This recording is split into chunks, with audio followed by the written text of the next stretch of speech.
Çin, Tayvan'ın güneyinde askeri tatbikata başladı. Çin Halk Kurtuluş Ordusu Doğu Harekat Alanı Komutanlığı Sözcüsü yaptığı açıklamada ABD ve Tayvan'ın yakın zamanlardaki provokasyonlarının Çin'in bağımsızlığını ciddi biçimde ihlal ettiği belirtildi. Sözcü, ülkenin bağımsızlığını korumak için gerekli olduğunu savunduğu tatbikatta savaş jetleri ve savaş gemileri gibi unsurların kullanıldığını ifade etti.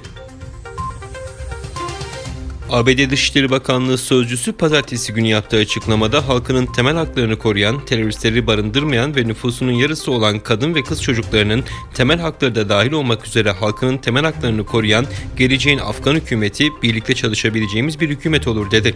Afganistan'da kontrolü ele geçiren Taliban düzenlediği ilk basın toplantısında içte ve düşman istemiyoruz açıklaması yaptı. Örgüt sözcüsü şeriata uygun olduğu sürece kadınlara haklarına bağlı kalınacağını söyledi. Kazakistan Cumhurbaşkanı Kasım-Cömert Tokayev resmi ziyarette bulunduğu Güney Kore'ye ülkesindeki doğal kaynakların keşfedilmesi konusunda işbirliği önerisinde bulundu.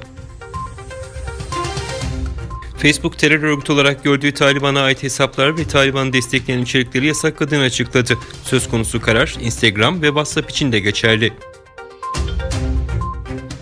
Dünyaca ünlü finans kralı George Soros 13 Ağustos'ta Wall Street Journal'da Xi Jinping'in diktatörlük rejimi Çin için bir tehdit oluşturuyor başlıklı bir makale yayınladı.